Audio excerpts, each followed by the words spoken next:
الله الرحمن الرحيم نحمده ونصلي ونسلم على حبيبه الكريم الأمين العزيز الرؤوف الرحيم وعلى آله وأصحابه الأفضلين الأكرمين أجمعين أما بعد فأعوذ بالله من الشيطان الرجيم بسم الله الرحمن الرحيم الذين يقيمون الصلاة ومما رزقناهم ينفقون أولئك هم المؤمنون حقا لهم درجات عند ربهم ومغفرة ورزق كريم صدق الله العظيم. رسول برکت کے لیے درود شریف پڑھی جزا وسلم وبارک علی سیدنا وشفیعنا وحبیبنا ومولانا محمد المعدن الجود والکرم وآلہ الکرام وابنہ الکریم وآلہ واصحابہ وبارک وسلم صلی اللہ تعالی علیہ وسلم. سورۃ الانفال سورہ نمبر 8 آغاز ہو چکا ہے. سب سے اہم پورے سورہ کا خلاصہ وہ یہ ہے کہ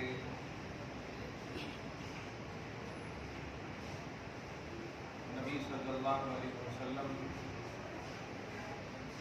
جو چاہیں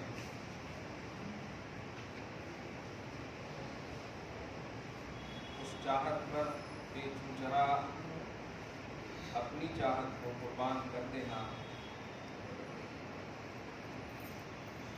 اللہ اور اس کے رسول کی رضا کا سب سے اہم اور اعلیٰ پیمانہ ہے.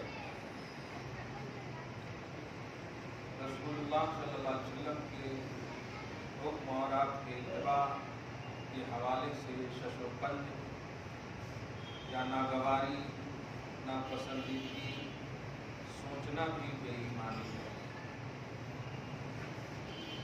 آپ کا فیصلہ خدا کا فیصلہ ہے. صحابہ کرام رضوان اللہ تعالیٰ اجمعین میں بھی ایمانی اسٹیٹس اور لیول کی بنیاد پر بلکہ آنے والی نسلوں کو اور امت معیار اتباع رسالت بتانے کی بنیاد پر ان سے اللہ نے اس طرح کی باتیں کروائی جیسے بدر کے مال غنیمت کے حوالے سے اختلافات ہو گئے. اللہ پاک نے فرمایا سارے مال نبی کے حوالے کرو اور نبی جو جس کو جتنا دے دیں وہی اپنا حصہ سمجھو.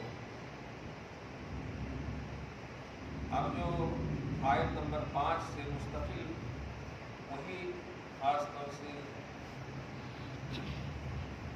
آیت نمبر 11 بدر کے جو اسلام کی جنگ ہے پہلی جنگ ہے اور جو رمضان المحترم 17 رمضان کی واقع تھی اسی کے حوالے سے پورے کا خلاصہ پہلے آپ کو بتا دوں پھر ترجمہ کریں. اللہ ہم سب کے روزے کو بیٹھک کو نیت کو قبول کرنا کمی بیشی کو معاف کرنا. ملک شام سے ابو سفیان کا ایک قافلہ ظاہر اس وقت وہ ایمان نہیں لائے تھے. اسلام کی دشمنی کے لیے جو بھی اسلحے ہتھیار جو بھی ذریعے ہو سکتے ہیں وہ سب کرتے تھے اسلام کو زیر کرنے کے لیے اسلام کو مسخہ کرنے کے لیے. یہ بات ہے کہ وہ اسلام ابھی نہیں لائے تو ان کا ایک قافلہ ملک شام سے آ رہا تھا. مدینے میں اطلاع ملی رسول اعظم صلی اللہ علیہ وسلم کو آپ کے صحابہ کو آقا علیہ السلام نے فرمایا اس قافلے کو روکنا چاہیے. اسلام کی دشمنی کے لیے مغلوب کرنے کے لیے اس طرح ہے تو انہیں روکنا چاہیے. لیکن اس بات کا علم ابو جہل کو محمد عربی صلی اللہ علیہ وسلم نے ملک شام سے آنے والے قافلہ کو روکنے کے لیے تیاری کر لی ہے.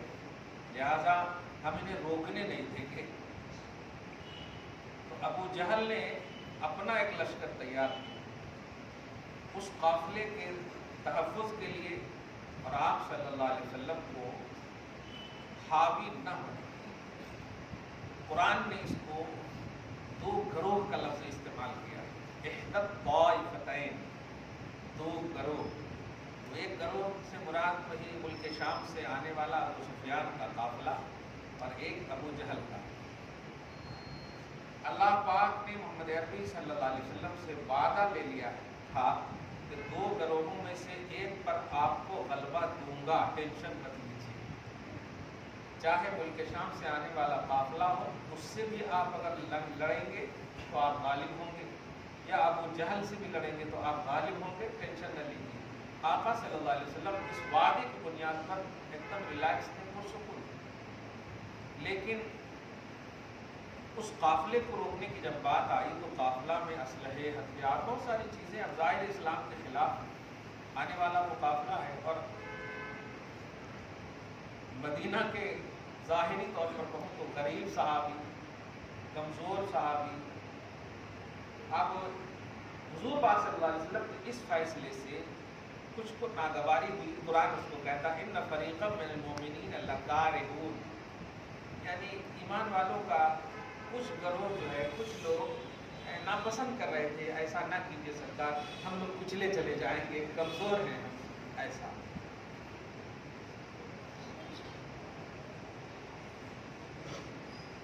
ہوا ایسا کہ جب یہ عزم مصمم دیکھا ابو سفیان کے قافلے والے نے کہ محمد عربی صلی اللہ علیہ وسلم اپنے صحابہ کے ساتھ ہم پر حاوی ہونے کے لیے تیار ہیں، تو وہ دوسرے ساحل بحر سے سمندری راستہ لے کر کے اپنے قافلہ کو بچا کر نکل گئے، وہ شام سے آنے والا قافلہ۔ لیکن ابو جہل نے اپنے لشکر کو پیچھے نہیں کیا اور کہا نہیں، ہم جب نکل گئے ہیں تو اب محمد سے ہم لڑیں گے۔ یہ پورا منظر ہے، پورا واقعہ، نتیجہ کیا ہوا آپ خود اپنی آنکھوں سے قرآن میں دیکھیں۔ اللہ فرماتا ہے کما اخرجک ربک من بیتک بالحق، حبیب مکرم، آپ کو آپ کے رب نے آپ کے گھر سے حق کے ساتھ نکالا، آپ سے وعدہ کیا۔ اچھا یہ بات یاد رکھیے گا، ملک زبان میں بول رہا ہوں، بڑے لوگ بڑے باتیں بیچ میں انٹرفیئر چھوٹے نہیں کرنا، بڑوں کی باتوں پر بھروسہ کرنا۔ اللہ پاک کے نبی کو اللہ پاک سجیس کرتا، نبی کی امت کو سجیس نہیں کرتا۔ امت کو چاہیے کہ نبی کے سجیشن پر عمل کرے، بھروسہ کرے، ہاں ان کا بڑا ان کو بتا رہا۔ نبی سے وعدہ لے لیا تھا اللہ پاک نے، اب امتی کو چاہیے کہ بالکل نبی جو کہہ رہے ہیں، یہی وجہ ہے کہ جب دیکھے نبی صلی اللہ علیہ وسلم ناراض ہوئے، اظہار ناراضگی آئی چہرے پہ کی، جب میں کہہ دیا ہوں تو تم لوگ شش و پنج میں کیوں ہو؟ صحابہ ہو میرے، تو صحابہ ہو۔ یہ جملہ بولنا تھا کہ حضرت ابوبکر صدیق رضی اللہ عنہ، حضرت عمر بن خطاب رضی اللہ عنہ سر فہرست کھڑے ہو کر کے کہنے لگے یا رسول اللہ، ابھی آپ اگر ہمیں سمندر میں کودنے کا حکم دیں، ہم کودنے میں 1 سیکنڈ کے لیے بھی غور و فکر نہیں کریں گے، آپ چلیے جدھر جانا چاہتے ہیں ہم جانے کو تیار ہیں۔ اب یہ جذبہ ابھر گیا، یہ دونوں جب بولے تو اور چند جنے بولنے لگے، پھر سب لوگ بولنے لگے، جو لوگ کہنے لگے اب جب سب بول رہے ہیں تو چلو چلو۔ بہرحال پوری تفسیر میں ایک نتیجہ نکالا گیا ہے کہ نبی جو فیصلہ کر دیں من وان اسے تسلیم کر لینا چاہیے، چوں چرا کئی کو کیوں کا یہ سب نہیں بولنا چاہیے۔ وجہ اس لیے کہ نبی کو اللہ بتاتا ہے، نبی اپنے من سے نہیں بتاتے، اور اللہ جو چیز کا فیصلہ کرے تو ختم۔ اس فیصلے میں آپ کو خلق اور مخلوق ہونے کے اعتبار سے سوچ و فکر ہوگی، وہ خالق ہے، وہ خالق ہے۔ اس لیے قرآن پاک میں سورہ نساء کی آیت نمبر 65 میں بھی آپ دیکھیں کہ اللہ پاک نے فرمایا کہ فلا وربک لا یؤمنون حتی یحکموک فیما شجر بینہم، اے حبیب آپ کے رب کی قسم یہ مومن ہو ہی نہیں سکتے، یہ ہوں گے ہی نہیں مومن جب تک کہ وہ آپسی اختلافات و باتوں میں آپ کو جج نہ مان لیں اور آپ جس فیصلے کو صادر فرما دیں اس فیصلے میں ذرہ برابر بھی دل میں کھٹکا محسوس نہ کریں. وَيُسَلِّمُوا تَسْلِيمًا اور ایک دم سر تسلیم خم کرتے ہیں. ماننے والا سر ہوتا نا جھک گئے, ہاں نبی نے کہہ دیا تو بس ہمارے کو سمجھ میں آیا. یہ کیونکہ اللہ پاک کہ نبی کا فیصلہ اللہ کا فیصلہ ہوتا ہے, وہ اپنے من سے فیصلہ نہیں کرتے. قرآن کہتا ہے حبیب مکرم آپ کو آپ کے رب نے کہا تھا گھر سے نکلو میرے حبیب, آپ نکلے اور صحابہ کرام کو جب بولے تو کچھ صحابہ کرام نے ایسا کیا. وَإِنَّ فَرِيقًا مِّنَ الْمُؤْمِنِينَ لَكَارِهُونَ کچھ کو ناگوار گزری. يُجَادِلُونَكَ فِي الْحَقِّ وہ آپ سے لڑ رہے تھے. لڑنے سے مراد باتیں کر رہے تھے, لڑنا وہ نہیں, باتیں کر رہے تھے. سرکار ایسا نہ کیجیے, ہم کمزور ہیں, وہ ہوتا ہے. بعدما تبین کانما یساقون الی الموت وهم ينظرون بعد اس کے کہ حق واضح ہو چکا تھا ان کے سامنے, ایسا لگ رہا تھا کہ وہ موت کو اپنی آنکھوں کے سامنے دیکھ رہے ہیں, ایسا ڈر رہے ہیں. جب نبی سامنے ہے تو کہیں کو ڈر رہا, یہ بتانا چاہ رہا اللہ پاک ہے. ہاں ایسا لگ رہا تھا کہ موت کو دیکھ رہے ہیں. نہیں, مصطفیٰ جان رحمت صحیح ہے صاحب. ارے دیکھو نا, حسین کو کہہ دے کہ آمین کہو گے تو پہاڑ ریزہ ریزہ ہو جائے, نبی اگر کہہ دیں گے تو کیا کیا نہیں ہو سکتا. اس لیے ایسا نہ کیا جائے.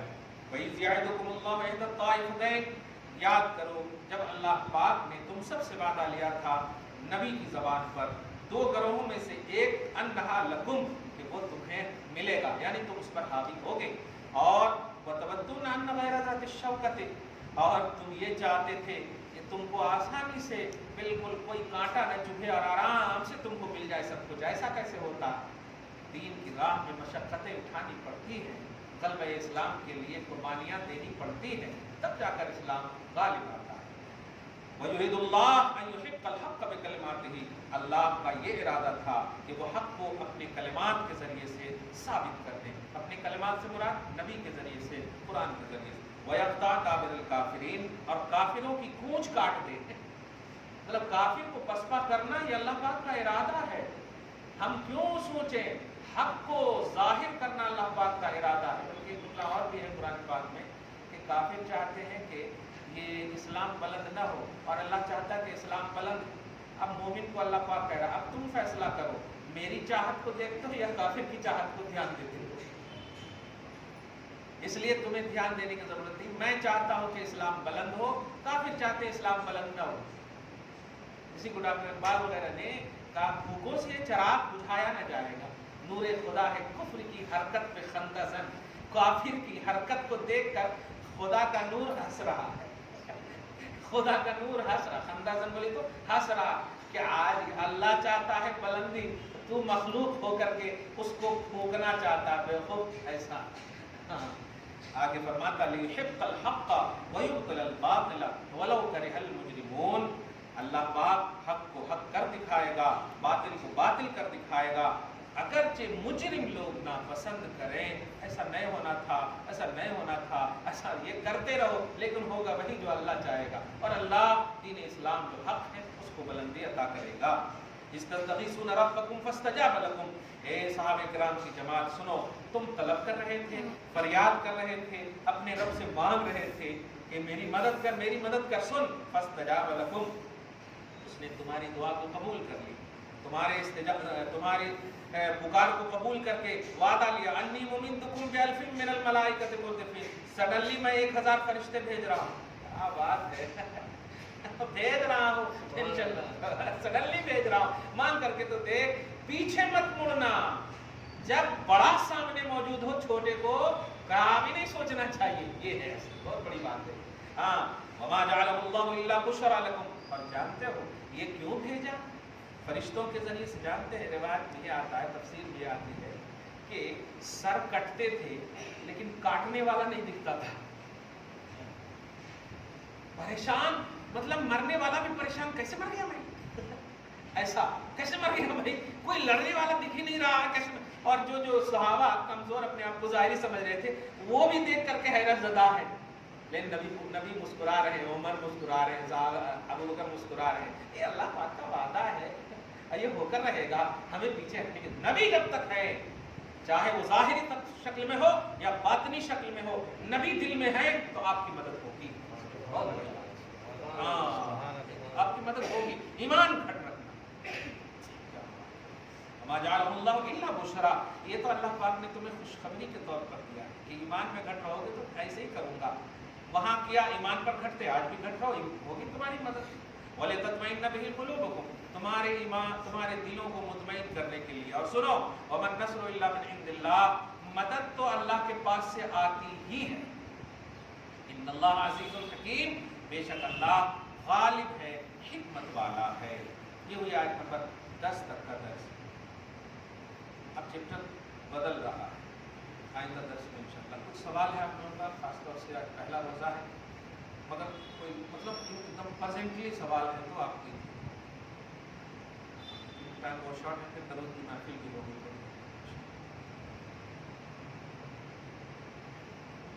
کچھ نہیں ہے.